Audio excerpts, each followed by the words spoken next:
Fun fact, Chris Sabat and I, our names were never addressed as Sabat and Schemmel until we got on Dragon Ball. And I think it has something, I think it's some kind of unconscious honorific. Like someone looks up to you, they like your voice work, and they go, Mr. Schemmel. and no one ever called me that my whole life. We're making it more grandiose. Yeah, making it more grandiose, like an honorific. Mr. Sabat. And I always joke that Sean Schemmel is my Stefan Urkel name, and Sean Schemmel is my Steve Urkel name. And nobody gets that joke when I'm like, well, that's our generation. You guys so, are my generation. Yeah. I'm a closet Family Matters fan. Like I love, did I do that? I love Family Matters.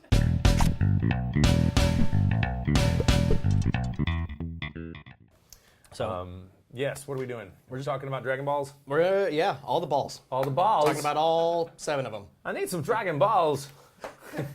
They start walking, summon them, dragon. I mean, we should have him guest voice something. What if he'd do it? Have him guest voice Roshi. Yeah. Oh yeah. Mike McFarlane would love that. He'd probably be okay with it. I bet he likes Christopher Walken. I don't know. Who doesn't? Who doesn't? Yeah, he's great. It's all right. Questions? Go. Engage. Guys, we're here with Sean Schemmel, voice of Goku. Dragon Ball's back after what seemed like too long, but people keep saying that to me, and I'm like, I'm working on it all the time for the last 20 years. I don't know what's going on. Was it ever gone for you? Never. Like I was never away from the voice for more than a year at a time, because we were Dragon Ball Z, and that takes forever. And then we started doing then it'd be a video game. Then we started doing Dragon Ball Z Kai. Then we're doing video games in between that. Then we're done with Dragon Ball Z Kai. Then we're doing another game. Then Battle of Gods came out. Then we're doing another game. I think I finished Z Kai after Battle of Gods. Then we did Resurrection F. Then we did Dragon Ball Super. And now we did another game. We did Dragon Ball FighterZ. And then we're doing the movies. So for me, it was not. It's not. Man, there's never been a time like, oh well, it looks like we need to be done with the Goku. No, there's none of that. Like it's all the time. Plus, I do anywhere from 10 to 15 convention appearances a year. So I'm on the road a bit. Nonstop. It feels like road every weekend, but it's really only 10 to 15 times a year. I counted, but I was like, wow, does it feel like I'm gone all the time? Because there's 52 weekends in a year. It seems like I'm gone at like 30 weekends a year, but I'm not. So the character, you've been doing him for a long time, and a lot of us have grown up with the character. Yeah. What is it like being central to a legacy character like this that has impacted so many people? It's funny. I was talking to my girlfriend about this. I was like, people don't realize I'm not a fan. Meaning, I'm a fan, but I'm not a fan. Meaning, I like the show. I love it, but I don't believe in working on a show and being a fan of it at the same time in the way that a fan would be, because I think it can compromise your judgment in terms of artistic choices you make. Mm-hmm. And I've seen it happen. So if I'm fanboying out, I'm on Dragon Ball, I'm a fan. Wouldn't it be cool if he said this? And then it's dangerous. So I try to avoid that. So for me, it's like well, there's two. I was asking my girlfriend about it. I was like, why do I care about this so much? Look, I think it's a great story. I think it has mystical elements to it, from the story of the Monkey King and the Great Journey West. But when I'm in my leisure time, I'm not putting on Dragon Ball. I'm watching my true crime stories or comedy or whatnot. Mm-hmm. So, but when I see it, I do enjoy it and I do love it. And I think it's because I'm looking at Dragon Ball images all the time. They're all over my house. So when I'm done recording, the last thing I want to do is go home and watch some more Dragon Ball. Yeah, makes sense. Although I did watch Battle of Gods Resurrection several times, and I do catch Super here and there, especially on special episodes, just to spot check my work, etc., and see what's going on. But I think for me, if I were fanboying out about it all the time or being all over it all the time, I think I would not be as good in the booth, because I would be so sick of it, all watching it all the time, then going to work on it all the time. I'm like, okay, it's too much. But I figure out and I've always cared deeply about it since I got the part, no matter what, no matter how much I love the story, which it is a great story, it's an amazing story, but I think it's because I somehow intuitively, and I've come to know for a fact, how much it means to so many people and how important the character is historically. I'm not talking about just historically in Japan, but from what it's based on, the Monkey King, etc. Yeah. And I'm a big believer in Eastern philosophy and those deeper elements. And so for me, it was like all I know is you ever have you probably as a person, human being, have these gut feelings that just I don't know why, but I got to do this. Whether it's marry your girlfriend or take that job or go to that, and you don't know why, and you're kind of on autopilot. For me, it's like I got to do this, right? It was a weird, like, It was almost like if I were going to play it out in some fantasy, it was like some creature came down saying, "You must take the mantle." I think I was describing it as a. Oh, here's the analogy I used when I was talking to her. I said it's kind of like there's an alien race, and the alien race is people who like Dragon Ball, and I'm a member of it. I do like Dragon Ball quite a bit. And say an alien race showed up and goes, "Hey, this is our magic blue crystal egg, and it has significance to our people in ways you can't understand." And they give it to me, and there's all these people, these aliens, and they go, "You must take care of this egg." And I'm like, well, okay, I don't quite get what this egg does for you people, but I'll take really good care of it, and with all my heart, I'm gonna just, no matter what, I'll hang on to it, and I'll take care of it, and I'll do the best I can to represent this egg for your people in the way that it's kind of a weird analogy. No, it makes perfect sense. And I spend all my time critically analyzing it, and I think once I'm done, I will join. I don't want to get fans to get me wrong. I am a fan, but I can't be a fanboy in the booth. I just can't. And so when people ask me to do fun things with the voice or pair, like the other day, I was on IGN yesterday, and I had to read stuff and not in character, and I hate it when people ask me to do that, although I thought it was funny, and I don't mind them for asking me, but I realized as I was doing it, in order to read negative Yelp reviews as Goku, I'm channeling the character and violating all the rules I use for it, which is really uncomfortable. Yeah. It's really, really uncomfortable. Like it would be like, I don't know, you're doing an impression of, a negative impression of someone you care about or something. I don't know. It was really weird. It was a very weird experience. It's not fun for me to like, hey, I like it, you like it, let's pass around. I take it very seriously. And so when I don't join the fans and they're fun with it, which I do a lot. I mean, I make fun of Goku being a bad dad and stuff like that. But when it comes to, hey, wouldn't it be funny if you said this? I say, yeah, you think it's a fun part of the trick. For me, I'm going to channel a spirit that I've been living with for 20 years. And this is how I approach voice acting. This is a Shen or psychological disturbance in my head. You want me to do it like instantly on the spot and say this thing that has nothing to do, that really hurts my head. Yeah. So it's easier for me. That's the reason Chris can have so much fun, because Vegeta, he doesn't have to break many of your rules to say something funny and like if they say this mean thing as Vegeta, and he's like, fine, I'll do it, and it's funny. I realize that if I do say Vegeta lines as Goku, even though I'm breaking rules, that is pretty funny. But so for me, intuitively or in my gut, it just meant so much to so many people, and it was such a tremendous gift to me personally that I was just like, I really got to do right by this, no matter what. And it's been a long, hard, fun, amazing ride. That is culminating in this, being in Hall H, having banners on the wall. We have a new movie that looks like the manga came to life. Yes. It is spectacular. I couldn't be happier in that regard. So that's the long, weird answer. Hopefully you understand the crystal blue. Yeah, no, it actually really made a lot of sense. That's kind of where I'm coming from. And the only other thing I can say similar to that is, if you want to know what it's like from being in my shoes, the best way I can describe it is play Dragon Ball FighterZ. It's not like going to work and being a voice actor, but the kind of fun you have with that. When I play it, I feel like I'm at work having fun, but not voicing Goku. So since, someone playing the game is not the voice of Goku, right? They would be playing the game and having a relative same amount of fun that I have at work, and have because I'm looking at animation and I'm voicing the character, and there's a certain amount of net result of fun. It's maybe not quite the same flavor of fun, but it's really similar. And I noticed that when I go, wow, this actually oddly feels like being at work.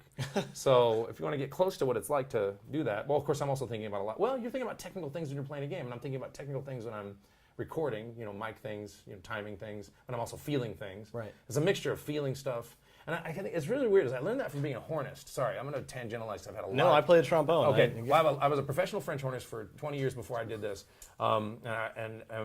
If you know anything about being a bone player, which I'm sure you do, one of the things you got to do is you have to channel emotion into something very technical, and you don't get to feel that emotion because if you make a facial expression, you're going to move your embouchure. Yeah. So French horn playing for me in orchestras was, you're playing something really, really passionate and beautiful, and some of the audience say, oh man, you should really feel it. I go, I am feeling it, but not as much as you think I am. Not like Stevie Ray Vaughan's feeling it. I don't get to do that. Yeah. Because I got to be really still due to the nature of the instrument. So you're playing the horn, and you're trying to put emotion in it, but you're straining it through a real technical layer. So most orchestral concerts are not that emotionally enjoyable for orchestral musicians.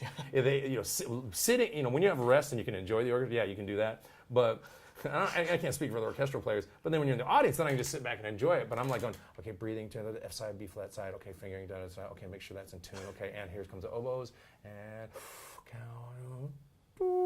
and then once you're relaxed in your note, you're playing your note, it's like, okay, I'm going to let some emotion in to color this, and you let a little emotion in, and you swell the note, and you go, okay, here comes the C sharp, it's a little bit out of tune, sometimes make sure a little bit down. You're thinking all these things, like fast, right? Similar to voice acting, although it's a little freer because, especially because I've been playing this character so long, it's not, being a voice actor technically for me is not nearly as hard as playing the horn. So you relate to that as a bone player? You know what I'm talking about? Yeah. No, How long you play bone? I started 4th grade. So you still play? Dabble. Did you play professionally for a while? I played in a ska band. That's not bad. That's some hard. That's some. Oh yeah, that was the first experience I had where I had to. It was like you need to know how to play this without the music because you have to be dancing. Yeah, like, oh, and while playing. Okay. Yeah. I'm down with it. So that's kind of where I'm at with the whole. I don't even know what I was explaining, but I hope it was interesting. No, it was fantastic. Okay. Talking about being at work, being in the booth. This, obviously, there's a very physical side to what we're seeing. Yeah. In the booth, it's not just the physicality in the sense of you're having to do the voice, the martial arts side of it, but you've also got all of the powers. You mean the power level screams? The power level screams, you're doing your energy blast, all that different stuff. Were those challenging to execute in the booth? Well, as a bone player, we're really good with lungs and air. Yes. And I was a horn player for 20 years before I got the job. And I played blown on I played bone a little bit. It's a little easier to, I'm not saying it's an easier instrument, but it's definitely easier to blow on than the horn because it's a shorter tube. Yeah. So, I was a singer in choir, and I had bad temper growing up, lots of arguments with my mom. I guess my mom and I are cool now, but we get along growing up. And I wrote on my first autograph where I said, "To my first voice acting coach." I was trying to get, because we yelled at each other a lot. Love, Sean. Here you go, Mom. Here's a Goku action figure. She thought it was funny, and I think I get my sense of humor from my mother. She's a very funny woman, but she's getting really funny as she gets older. It's really she calls me, and sometimes on panels I'll pick it up and I go, she's like, "Sean, what are you doing?" I go, "I'm on a panel right now. I just answered in case you just see something funny and weird, and I'm gonna put the speaker on the microphone." "Okay, well, I just called to tell you that I got the dog." And she's going on, I'm like, "Okay, you didn't even hear what I said. Cool, keep talking." Like I would totally, I'm not a parent, but I always wish I were, and just in case I can age into a weird old parent. Yeah. And then people, "There's that weird old guy who used to be Goku. He's funny. Yeah, they're just go throw eggs at his house." But I probably won't have children. But what were you saying? You were saying something about something. Just how difficult it might be for the phicality of that stuff. I didn't know. I didn't have to scream hardcore until we got to the first Super Saiyan transformation. We started on episode 53, right? And then we went back and did the rest of them.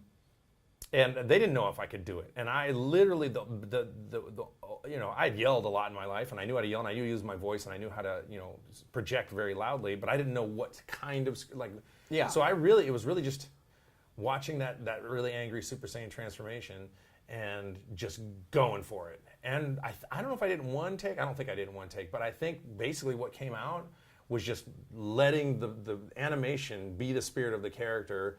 And I just was informed by that, and I'm like, I'm doing that, whatever that is, and letting my body take over, and it worked out, And they were all, "We didn't know if he could scream or not when we hired him," So, which is common. That does happen on shows a lot. They weren't stupid. They just that can happen. You realize that you forget. Oh yeah, we forgot to tell them that there's going to be. I don't even think they knew there was going to be that much screaming. Because by that point there was some, but not once you get to Super Saiyan. Then it's more and more and more and more. So. Very cool. Speaking of that, because that's a very emotional thing for these characters when they're going through this transformation. Oh yeah. So I was livid when I did the anger at Krillin, like livid, actually livid, like on purpose, livid. Like when the whole anger speech about Krillin. Yeah. I was just as angry. I'm feeling it now a little bit. I was like, I remember that. Well, I got to say that sequence leading up to it is probably one of it's definitely in the top 10 of scenes that I remember watching growing up as a kid. Yeah, and my goal was when you were a kid, and I was thinking about you, not personally, but I really was thinking about kids. I was thinking, I know kids are great bullshit detectors. If I don't scream this real, if I don't do this right, if I don't do it legit, they're gonna go, nah. It's like the difference between you going, and the crowd was all, if I go, I'm yelling, just amp it up in the booth. Amp it up in post. I know it has to be all the way, as if I'm the guy. That's how you act. It's acting, so you got to do it. And I'm more than happy to do it. It's painful and difficult when you're doing it, but I will admit that, when I see it back, I'm like, so yeah, I do sometimes, yeah. What is your take, or how you feel about the current journey of Goku? Because it feels like a very spiritual journey that he's on right now. I've always felt it's been a spiritual journey. I've always thought of it that way, and every time I analyze the scripts of the show, I'm always looking for the ancient Asian history layers, Monkey King stuff. I see.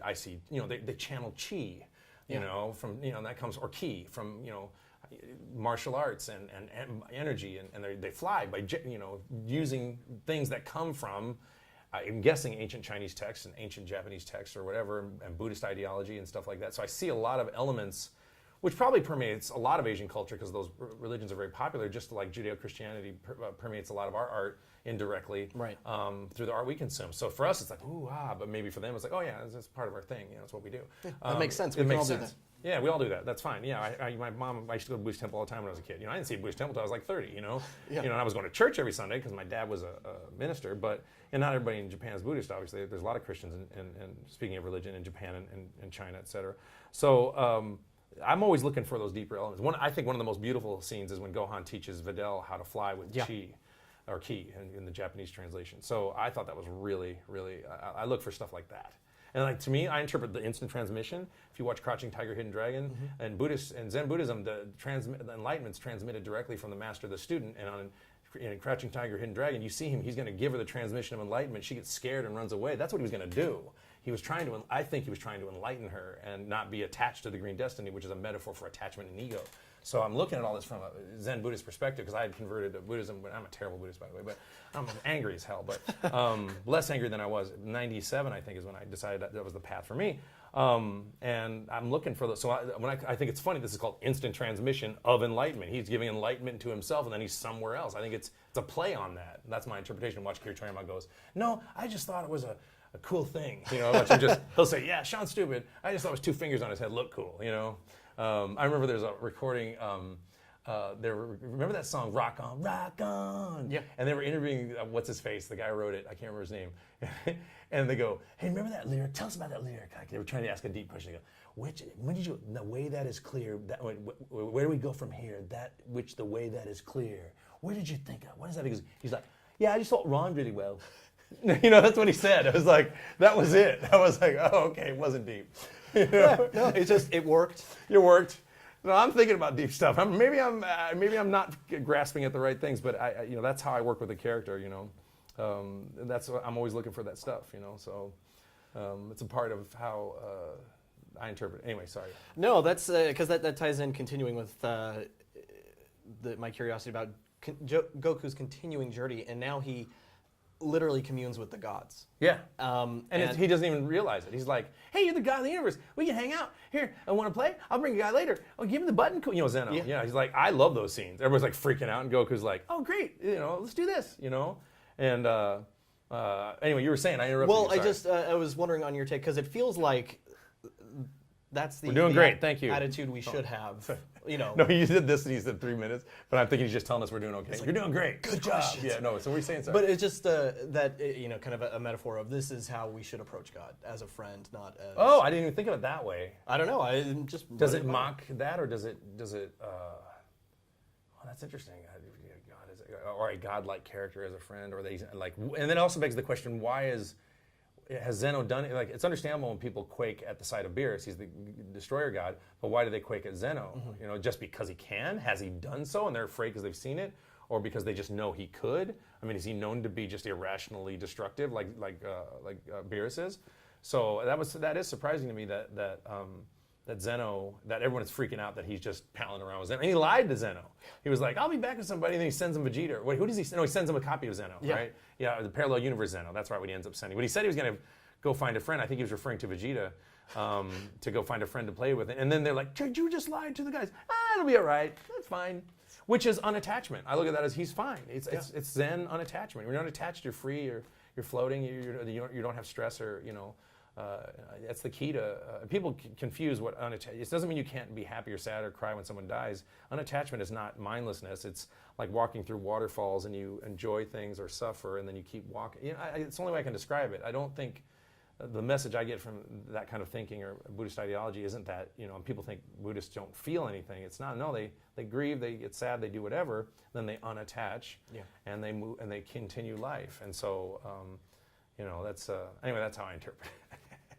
Great. Well, thank you so much for your time. Oh, that was Sean. fun, it man. was such a pleasure. Fellow bone player. Yeah, That's great, man. And we've got the movie coming out. I'm not a soon. bone player, but fellow brass player. Brass. That's what I meant. Brass player. Yeah. We got the movie coming out in January, and I can't wait. And we'll probably be seeing some. I'm hoping that they're gonna. My fantasy is that Funimation and Toei will let us record a little bit more and give out a little bit more before then. So I'm hoping to see a couple more scenes. Get to record a couple scenes, and for marketing purposes, so we can all enjoy a little taste before. So I'm hoping they'll do that. So That'd be great. Let's look out for that. Thank you. Awesome. Thank you so much.